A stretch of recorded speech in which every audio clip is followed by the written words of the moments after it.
یہ قرآن میں واحد لفظ ہے غالباً جہاں زکوٰۃ کے ساتھ دینے کی بات نہیں آئی ہے، زکوٰۃ کا عمل کرنے کی بات آئی ہے۔ والذین هم للزکاۃ فاعلون، جو زکوٰۃ کا فعل کرتے رہتے ہیں۔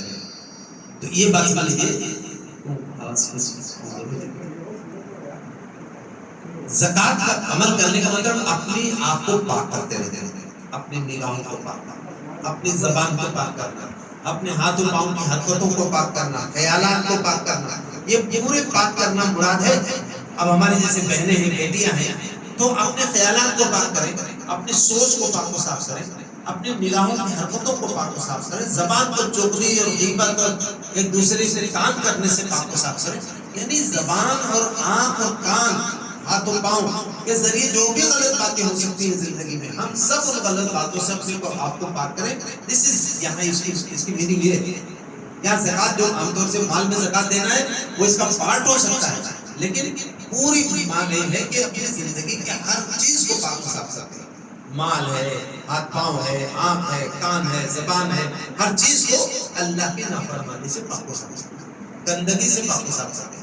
اب آپ اندازہ کیجیے کہ یہ کام اگر ہم کریں تو کیا اللہ تعالیٰ کے یہاں پھر ہم کامیاب نہیں ہوں گے؟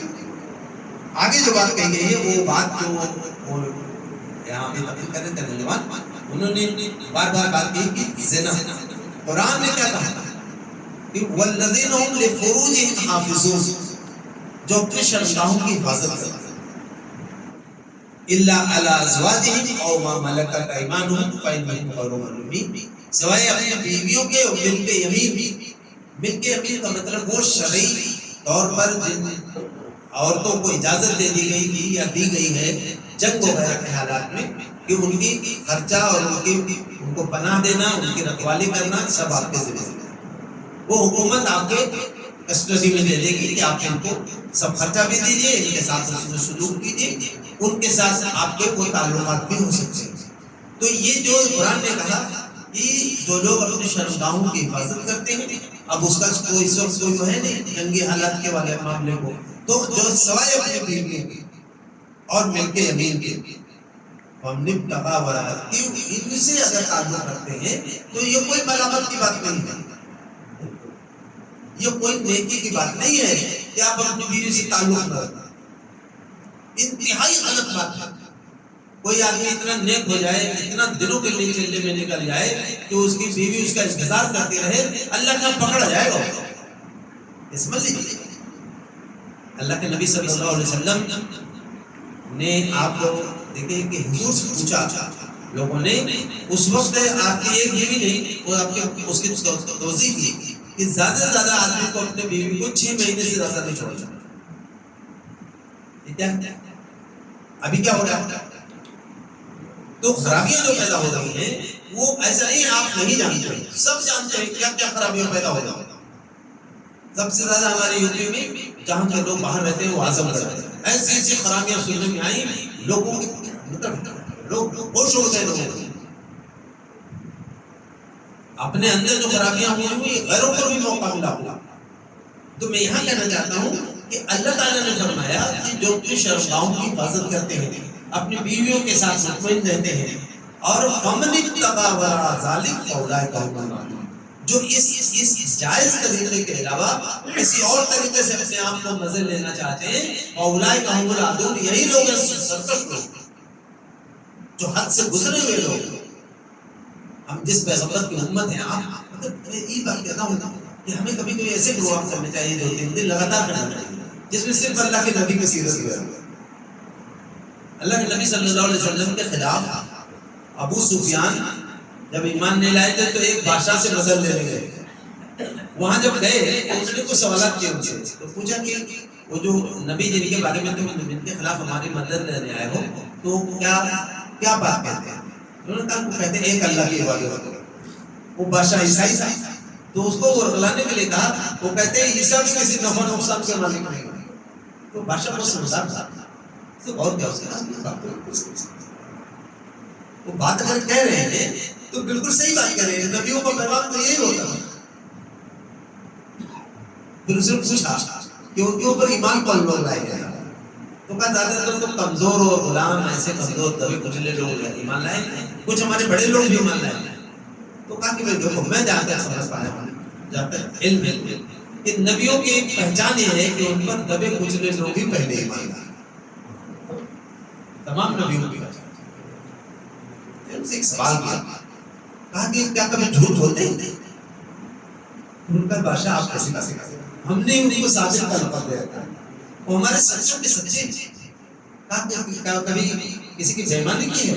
کہا بادشاہ ہم نے ان کو امین کا لقب دے رکھا ہے، یعنی سب سے ایماندار فرد ہے ہمارے درمیان۔ ایک سوال سے اس نے کیا، کہا کہ کیا کبھی ان کے کیریکٹر پر کوئی بحث نہیں ہے؟ چال چلن میں بھی کبھی بات آئی ہے وہ غلط کیریکٹر کے؟ تو ابو سفیان نے کہا کہ شہنشاہ روم حاشا اللہ، آپ کیسی باتیں کر رہے ہیں؟ عبداللہ کا بیٹا محمد تو کنواری لڑکیوں سے بھی زیادہ شرمندہ ہے۔ یہ ہے محمد صلی اللہ علیہ وسلم کا وہ تعارف جو ایک دشمن کرا رہا ہے۔ تو ہمیں یہ جو باتیں آئی نا کہ اپنی شرمگاہوں کی حفاظت کرتے ہیں اور سوائے اپنی بیویوں کے، اور پھر اس پر کوئی ملامت نہیں ہے، اور جو لوگ اس کے علاوہ کوئی اور طریقہ اختیار کرنا چاہتے ہیں تو سمجھ لو کہ وہ لوگ سرکش ہیں۔ پھر اللہ تعالیٰ نے ایک اور بات کی جس کا ہمارے یہاں کبھی زیادہ اہمیت ہی ہے۔ ہمارے میں خود دیکھتا ہوں بس میں کبھی آنا ہوتا ہے، آدمی ہوتا ہے بستی میں اور کہتا ہے یار ایک بیوہ پہنچ رہے، سمجھ رہے یہ سب کیا ہے؟ بالکل ایک دم جھوٹ بول دیتا ہے۔ اللہ تعالیٰ نے کیا فرمایا کہ والذین هم لاماناتهم وعهدهم راعون، جو اپنے امانتوں کی نگرانی کرتے ہیں۔ آپ کے پاس کوئی امانت رکھ گیا ہے اس کو آپ بالکل استعمال کریں، لیکن ہم لوگ امانت کے معنی یہی سمجھتے ہیں، لیکن امانت کے معنی جانتے ہیں؟ امانت کے معنی ذمہ داری کے بھی ہوتی ہے، منصب کے بھی ہوتی ہے۔ کوئی آدمی امام بنایا گیا تو اب وہ ایک امانت ہے، امامت اس کے اوپر۔ آپ کسی مدرسے کے ناظم ہیں، خازن ہیں، پرنسپل ہیں، ڈائریکٹر ہیں کسی شعبے کے، یہ سب امانتیں ہیں۔ ابھی میں نے گاندھی جی کا تذکرہ کیا نا، گاندھی جی پرچہ نکالتے تھے نوجیون نام کا گجرات میں، اس کے سارے مضامین اب ہندی میں ٹرانسلیٹ ہو کے جمع ہونا۔ حضرت ابوبکر اور انہوں نے تذکرہ کیا، حضرت ابوبکر جب خلیفہ بنائے گئے اللہ کے نبی صلی اللہ علیہ وسلم کے بعد، تو شام کا ٹائم تھا خلیفہ بنائے گئے، صبح جو ہے جا رہے تھے مدینے میں، ایک چھوٹی سی بچی آئی، اس نے ابوبکر کو پکڑ لیا، اس نے کہا ابوبکر میں نے سنا ہے آپ خلیفہ ہو گئے، تو میری بکریاں کون دھوئے گا؟ اس سے پہلے اس کی بکریاں دھونے جائے گا۔ ابو بکر رضی اللہ عنہ نے اس کو چمٹا لیا، کہا بیٹی خلیفہ ہونے سے کیا ہوا؟ خلیفہ تو قوم کا خادم ہوتا ہے، اب میں پابندی سے تمہاری بکریاں دھوئے گا۔ کہتے کہ نے اس کو کمنٹ کیا کہ دنیا میں قیامت تو آ سکتی لیکن یہ ابو بکر والا آدرش دوسرا کوئی پیش نہیں۔ تو والذین هم لاماناتہم، اپنے امانتوں کی نگرانی کرتے ہیں، چاہے وہ روپے پیسے کی شکل میں ہو، سونا چاندی کی شکل میں ہو، یا ذمہ داری کی شکل میں۔ اب ایک اور چیز کی نگرانی کرتے ہیں امانت کی، اور ایک اور چیز کی بتایا اللہ بتا رہا ہے وہ عہدہم، اپنے عہد و پیمان پر۔ ایک حدیث میں آتا ہے کہ لا ایمان لمن لا عہد لہ، اس کے اندر کوئی ایمان نہیں ہے جس کے اندر عہد و پیمان نہیں۔ یعنی جو آدمی بدکٹ ہے، یعنی بات کو طے کرتا ہے اس کے بعد اس کو نظر انداز کر دیتا ہے، اس کے ایمان پر کوئی شبہ ہے۔ یہ کیوں کہا گیا؟ کیونکہ ایمان خود اللہ سے ایک عہد ہے، رسول سے ایک عہد ہے نا۔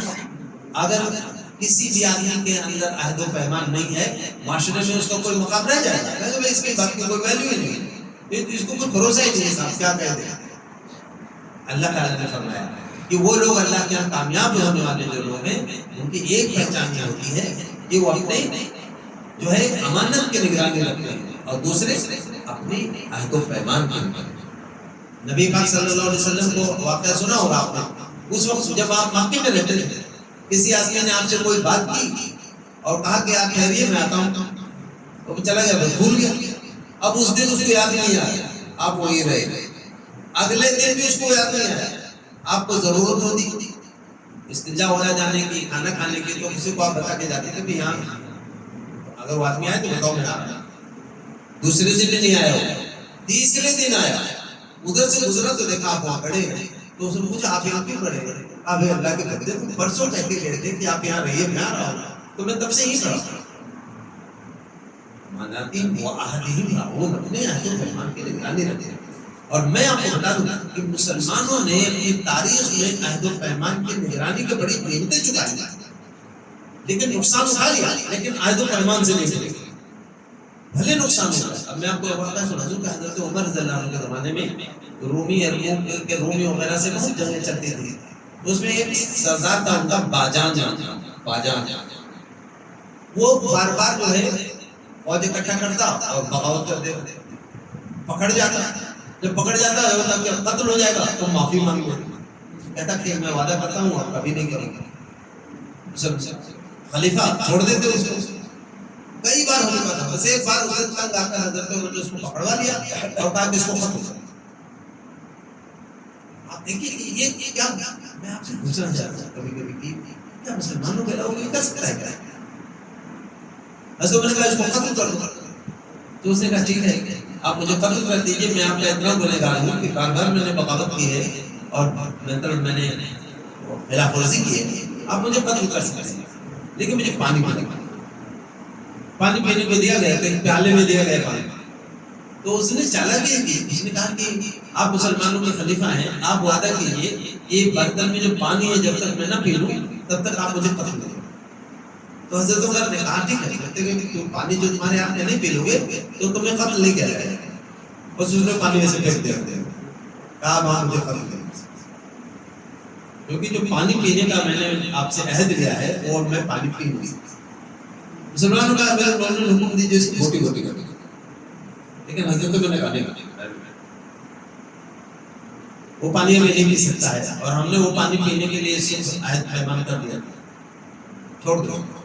لوگوں نے کہا امیر المومنین نے پھر فوج اکٹھا کرے گا، پھر بغاوت کرے گا، پھر سرکشی کرے گا. جواب دیا کہا سنو، اب تک جتنی بار اس نے سرکشی کی تو جس اللہ نے ہمیں اس پہ قابو دیا وہ اللہ کہیں غائب نہیں ہوا ہے. پھر سرکشی کرے گا وہ اللہ ہمیں پھر قابو دے دے گا. اتنا متصل ہوا وہ. تھوڑی دور گیا ایک تالاب تھا، وہاں نہایا، آ کے واپس آیا. حضرت عمر سے کہا آپ کو کلمہ پڑھاتے ہیں مجھے، اس کلمے نے آپ کے اندر ایک کردار بنا. اب دیکھیے دونوں باتیں ساتھ سے اندر کی، جو اپنے امانتوں کی نگرانی کرتے ہیں، اپنے عہد و پیمان کی نگرانی کرتے ہیں. اگر ایمانداری کے لحاظ سے دیکھا جائے، کوئی بھی آدمی کو پوسٹ ملی ہوئی ہے اگر اس کے تئیں وہ ایماندار ہے اتنا اللہ تعالیٰ کہہ رہے ہیں کہ وہ کامیاب ہو جائے گا. ایمان والا ہے اور یہ خوبیاں ہیں اس کے اندر تو کامیاب ہو جائے گا. آخری بات جو اللہ تعالیٰ نے فرمائی والذین هم علی صلواتهم یحافظون، جو اپنے نمازوں کی حفاظت میں آپ سے عرض کر رہا ہوں کہ جن بزرگوں کی گود میں پرورش پائی گئی، میں نے یہ دیکھا کہ وہ اپنا نقصان تو کر لیتے ہیں لیکن نماز کو نہیں ضائع ہوتی، کسی بھی قیمت پہ نماز ضائع نہیں ہوتی. میں کئی بار دیکھ چکا ہوں کہ گھر میں بات کرتے ہوئے اپنے جو ہے بات کرتے جو رونے لگتے تھے. ایسے بزرگوں کو پڑھو تو پتہ چلتا ہے کہ انہیں اپنی نماز کی کتنی فکر ہوتی ہے، وقت سے نماز پڑھنا. قرآن میں کہا ہے کہ مومنوں پہ نماز وقت سے فرض کی گئی. آپ سفر میں ہیں تو آپ جمع بھی کر سکتے ہیں. سفر میں ہے اللہ نے آسانی پیدا کی، 4 رکعت والی نماز 2 رکعت میں 2 رکعت پڑھنی ہے، لیکن پڑھنا ہے تو نمازوں کی حفاظت کرتے ہیں. وہ صحیح سے رکوع کرنا ہے، صحیح سے سجدہ کرنا ہے، کٹا کٹا نہیں کر چلنا ہے. ایک صحابی آئے ہیں مسجد میں، جلدی نماز پڑھی، جانے لگے. آپ نے فرمایا جاؤ نماز پڑھو، تم نے نماز نہیں پڑھی. اب وہ بیچارے پھر ویسے پڑھ کے جانے لگے. آپ نے پھر بلایا، کہا جاؤ نماز پڑھو، تم نے نماز نہیں پڑھی. تیسری بار جب حضور نے فرمایا جاؤ نماز پڑھو، ان کا رسول اللہ میں ایسے ہی نماز پڑھتا ہوں. آپ نے فرمایا ایسے مت پڑھو. جب اپنے رب کے سامنے کھڑے ہو گئے اطمینان سمجھو کہ تم کیا باتیں کرے گا. رکوع کرو ٹھیک سے، سجدہ کرو ٹھیک سے. بس اتنی بات نہیں چاہیے آپ کہ اللہ کے نبی کو اسوہ بھی ہے کہ اگر نماز میں کمزور لوگ ہیں، عورتیں ہیں، بچے ہیں تو آدمی کو اتنی لمبی رکوع نہیں کرنا چاہیے کہ لوگ گر پڑے. اتنی لمبی خرچ نہیں کرنی چاہیے کہ عورت بے چین ہو جائے اپنے بچے کے لیے. حدیث ہے حضور کی، میں نماز میں چاہتا ہوں لمبی خرچ کروں، لیکن جب کسی بچے کو رونے کی آواز آتی ہے تو میں غلط کو مختصر کرتا ہوں، کیونکہ میں جانتا ہوں ماں اپنے بچے کے لیے چین اپنے نمازوں کی حفاظت. اتنی باتیں بتائی اللہ تعالیٰ نے. کیا بتایا آپ سمجھ لیجیے. ایمان والے کامیاب ہیں. اللہ کے ہاں کامیابی کسی بھی ایسے آدمی کو نہیں ملے گی جو اللہ اور رسول پر اور آخرت پر ایمان رکھے. دوسری بات، جو لغو بیہودہ باتوں سے دور رہے، نمازوں میں خشوع اختیار کرتے ہیں، لغویات سے دور رہتے ہیں، جو ہمیشہ زندگی میں دیکھیے یہ کام کرتے رہنا ہے، ہمیشہ اپنے آپ کو پاک کرتے رہنا ہے. جو کوئی بھی سمجھ میں آئے یہ خرابی ہے میرے اندر، اس کو چھوڑنا ہے، اس کو پاک کرتے رہنا ہے. اور پھر سب سے زیادہ اپنے کیریکٹر کو، اپنے چال چلن کو پاک کرنا ہے. کیریکٹر لیسنس نہیں آنی چاہیے. اور اس کے بعد جو ہے اللہ نے فرمایا کہ جو اپنی امانتوں کی اور اپنے عہد و پیمان کی نگرانی رکھے. اور آخری بات فرمائی جو اپنے نمازوں کی حفاظت. جو لوگ اتنا کام کر لیں گے اللہ نے فرمایا یہ اللہ کے کامیاب ہو جائے. اللہ کے کامیاب ہونے کا مطلب سمجھتے ہیں کہ جب ہم اور آپ اللہ کے یہاں پہنچیں گے یہ باتیں کر کے تو اللہ تعالیٰ قرآن میں اللہ نے کہا ان کا اللہ تعالیٰ استقبال کرے. استقبال میں کہا جا رہا ہے یا ایتھا النفس المطمئنہ ارجعی الی ربک راضیۃ مرضیہ فادخلی فی عبادی وادخلی جنتی. اللہ تعالیٰ کہیں گے اے نفس مطمئن چل اپنے رب کے پاس، تجھ سے وہ راضی ہو گیا اور تو بھی تو دنیا میں اس سے راضی رہا. دنیا کے سارے لوگ ناراض تھے، ایجنسی، حکومتیں، دولت مند سب ناراض تھے، لیکن تو اللہ سے راضی رہا، تو اللہ سے کبھی بدگمان نہیں ہوا. تو آج اللہ تعالیٰ تیرے قدر کر رہا ہے، تیری میزبانی کر رہا ہے. آج اللہ تجھ سے خوش ہے. فادخلی فی عبادی وادخلی جنتی، داخل ہو جا میرے بندوں میں، داخل ہو جا میری جنت میں. میری جو بہنیں اور بیٹیاں یہاں بیٹھی ہیں میں ان سے کہنا چاہتا ہوں کہ اگر وہ آج دین کے اعتبار سے اپنے آپ کو روک کے رکھیں، اپنے آپ کو سنبھال کے رکھیں، اپنے عقیدے کو سنبھالیں، کہیں بھی اللہ تعالیٰ کے ساتھ شرک نہ کریں، رسول اللہ کے طریقے کے خلاف نہ جائیں، آخرت پر امید لگائے رکھیں کہ آخرت میں اللہ تعالیٰ کامیاب کریں. اگر کل ہماری کسی بہن کو بیٹی کو آخرت میں پہنچ گئے، حشر کے میدان میں پہنچ گئے، نفسی کی کیفیت ہوگی، ہر آدمی اپنے میں پریشان ہوگا. ایسے میں اگر اللہ کے نبی صلی اللہ علیہ وسلم نے کہہ دیا کسی فرشتے کو، یہ فرشتوں یہ جو میری امت کی بیٹی ہے نا اس کو ادھر لاؤ، اس کو میں جامع کوثر پلاؤ اور لے جاؤ اس کو حضرت حاجرہ سے ملاقات کرو، لے جاؤ اس کو حضرت خدیجہ سے ملاقات کرو. کتنی خوش نصیبی ہوگی ہماری بہنوں کے لیے. کسی بھی نوجوان جو یہاں بیٹھے ہیں میں آپ سے کہنا چاہتا ہوں اگر آج اپنے آپ کو حفاظت سے، ایمان کے تقاضوں کے طرح سے آپ اپنے آپ کو بچا رکھیں، یاد رکھیں دنیا آپ پہ کمنٹ کرے گی، دنیا آپ پہ کمنٹ کرے گی، کہے گی یہ تو ملا ہوگا، یہ تو فلاں ہو گیا، ارے صاحب تم کو آج سے 100 سال پہلے پیدا ہونا چاہیے. ایسے آپ کو کمنٹ سننے کو ملیں گے، لیکن آپ سنتے رہیں. مجھے پورا یقین ہے کہ کل انشاءاللہ جب آخرت میں پہنچیں گے اگر حضور نے کہہ دیا فرشتوں کو، فرشتوں میری سنت کے بیٹے کو ادھر لے آؤ، میں اسے لاؤ سے سینے سے لگاؤں گا، اسے میں جامع کوثر پلاؤں گا، اس کی میں شفاعت کروں گا. کل ساری دنیا کے شیاطین نے جب میرے دین کو گھیر لیا تب میرے اس امت کے لاڈلے نے میری نسبت سے لا دیا. کتنا اچھا لگا، کتنا مزہ آئے گا اس وقت. میں آپ سے کہتا ہوں یہ قرآن مجید کا ایک نسخہ میں طلبہ کو سمجھاتا ہوں، یہ ڈیوائن پرسکرپشن ہے. جیسے آپ ہاسپٹل میں جاتے ہیں نسخہ حاصل کرتے ہیں نا بڑے ڈاکٹر سے، یہ اللہ کا نسخہ ہے کامیابی. اللہ بتا رہا ہے کون لوگ کامیاب ہو سکتے ہیں، کیا کیا ساودھانیاں برتیں گے تو کامیاب ہو جائیں گے، کیا کیا کام کریں گے تو کامیاب. اللہ تعالیٰ نے بتایا. میں آپ سے کہتا ہوں ان چیزوں کو ہمیں سمجھنا چاہیے. اور نماز کے بارے میں بطور خاص جو مجھے بات درس کی ہے یہ نماز کی حفاظت کرنی چاہیے. یہ نمازی سب سے پہلے ایمان والے جو لوگ ہوں گے دنیا میں ان سے سب سے پہلے آخرت میں نماز کے بارے میں حدیث میں آتا ہے جس کی نماز کامیاب ہوگی وہ کامیاب ہوگا. اور آخری بات جو کرنی چاہتا ہوں یہ کہ نماز کے بارے میں یہ سمجھ رہے ہیں ہمارے جو گھروں میں نوجوان ہیں نا ان کو بھی آپ بتائیے. آپ اگر باپ ہیں دادا ہیں اپنے بچوں کو بتائیے قرآن مجید کی آیت ہے کہ جنت والے جنت میں چلے جائیں گے، جہنم والے جہنم میں چلے جائیں گے. تو جنت والے اوپر رہیں گے تو جہنم والے سے پوچھیں گے ما سلککم فی سقر، کس چیز نے تجھے دوزخ میں ڈال دیا؟ تو دنیا میں ہمارے ساتھ کاروبار اور سفر اور معاملات میں رہتا تھا، تو تجھے کس چیز نے دوزخ میں ڈال دیا؟ وہ کیا کہیں گے؟ قالوا لم نکن من المصلین، وہ کہیں گے ہم نماز پڑھنے والے تھے، ولم نکن نطعم المسکین، مسکینوں کا کھانا نہیں دیا. تو ہمیں سمجھنا چاہیے کہ جو نماز ہے یہ فرق کرتی ہے کفر اور اسلام کے بیچ نماز کو ہٹا دیجیے گا تو بندہ کفر سے نہیں۔ میں آخر میں جو بات آپ سے کہنا چاہتا ہوں کہ اللہ تعالیٰ نے قرآن مجید میں اور نبی صلی اللہ علیہ وسلم نے احادیث میں بہت ہی خوبصورت اشارہ آج کے جو دنیا کے حالات ہیں جس کا ہم رونا روتے ہیں، یاد رکھیے آج بھی اللہ کی مدد آسمان سے اترے گی، اسی ڈولی لگی امت کو اترے گی، اسی کمزور امت کو اترے گی اللہ کی مدد، اور جب اترنا شروع ہوگی نا دنیا کی ساری طاقتوں کے ہاتھ پاؤں کھل جائیں گے۔ تو ہمیں پریشان ہونے کی ضرورت نہیں ہے، ہمیں اپنا کام ہمیں اپنے بچوں کی تعلیم پر، ان کے دین کی حفاظت پر کوشش کرنی چاہیے۔ میں آپ سے سنوں ہفتے بات ہی ختم ہو گئی تو پہلے لوگ ہوتا تھا علماء کے پاس اپنے بچوں کو لے جاتے تھے، ان سے دعا لیتے تھے، ان سے کچھ نصیحت کرواتے تھے، ابھی بات ختم ہو گئی ہے۔ مجھے اس کا فائدہ دکھ رہا ہے کہ بچپن میں ایسے ایسے لوگوں سے ملاقات ہوئی کہ جن کی چھوٹی چھوٹی باتیں آج تک یاد ہیں، 50 سال بعد بھی یاد ہیں۔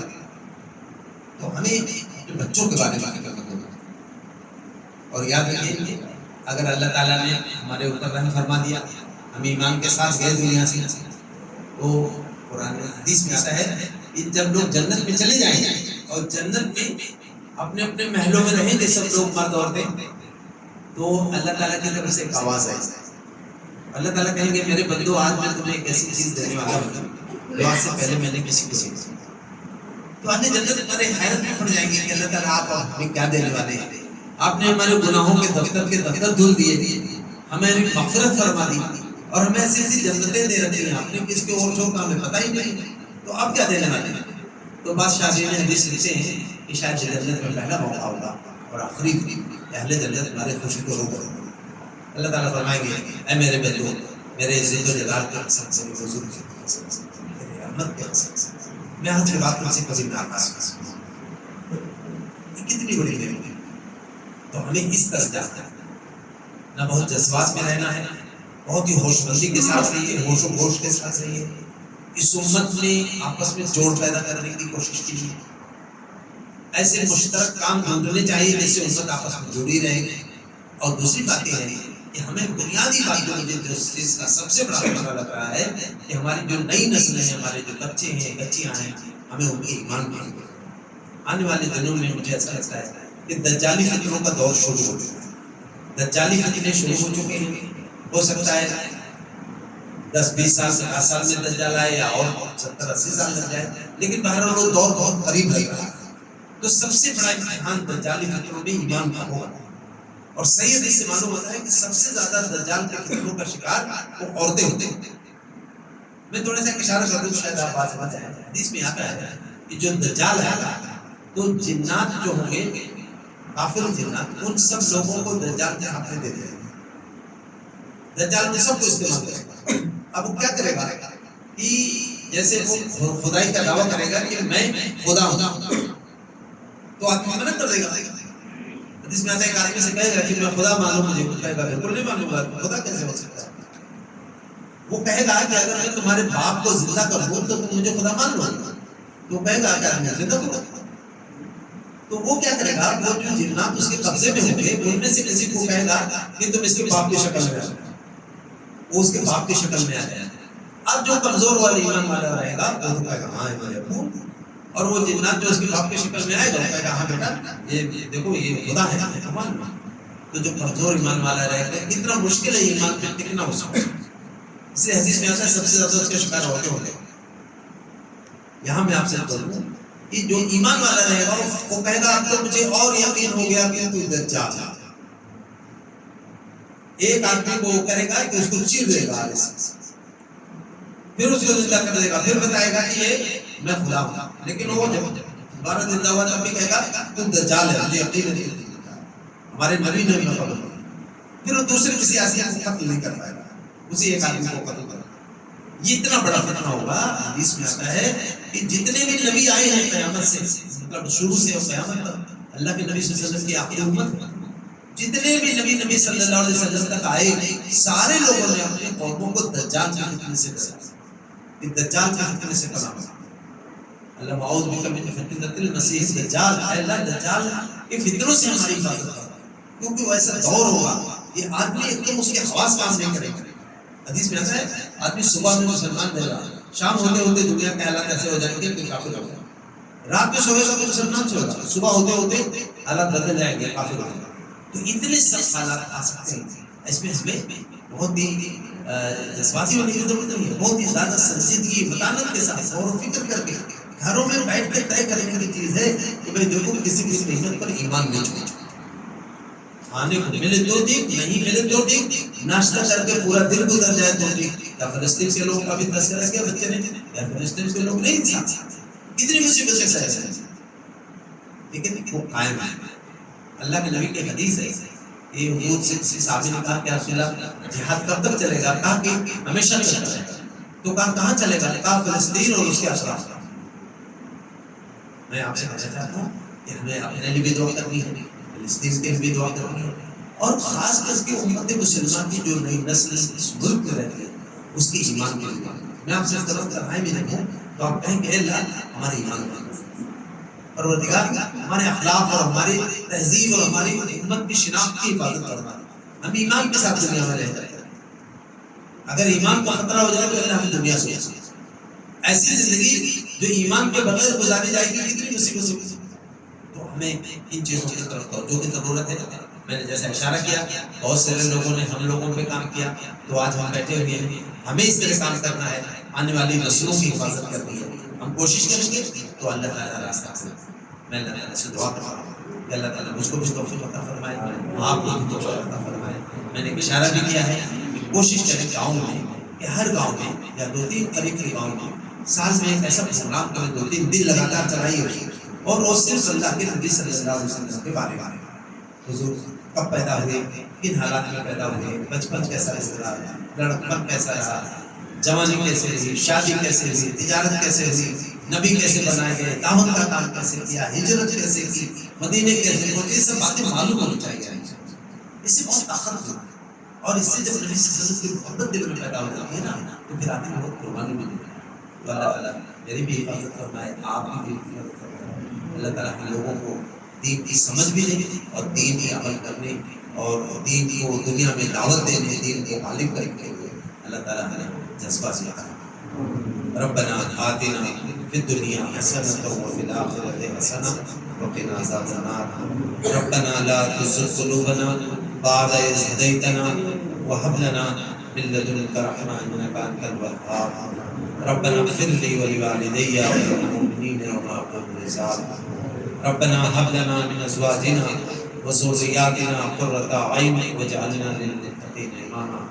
پروردگار ہم سب کے حالات کے حل فرما دے، اللہ ہمارے گناہوں کو معاف فرما دے، اللہ ہماری خطاؤں سے درگزر فرما دے۔ پروردگار زندگی کے آخری سانس تک ایمان اور یقین کے قائم رہنے کی توفیق عطا فرما، اپنے حبیب صلی اللہ علیہ وسلم کے نقش قدم سے چمچے رہنے کی توفیق عطا فرما۔ پروردگار ہمارے اساتذہ کی مغفرت فرما، والدین کی مغفرت فرما، جو حیات ہیں ان کو صحت اور عافیت عطا فرما۔ پروردگار ہماری جو بہنیں ہیں اور بیٹیاں ہیں، ہم سب لوگوں کے دلوں میں اپنے دین کی سچی محبت عطا فرما دیں، اپنے دین کے لیے قربانیاں دینے کی توفیق عطا فرما، اور پروردگار ہمیں اپنے دین کی دعوت دنیا کو دینے کی توفیق عطا فرما۔ ہمیں جب اپنے پاس بلائیے تو اے اللہ آخرت کے میدان میں، حشر کے میدان میں ہمیں رسوائی اور ناکامی سے بچا لیجیے، ہمیں اپنے حبیب محمد صلی اللہ علیہ وسلم سے ہم سب کو ایک اچھی ملاقات کی توفیق نصیب فرمائے۔ صلی اللہ تعالیٰ علیہ وسلم محمد و آلہ و صحبہ اجمعین برحمتک یا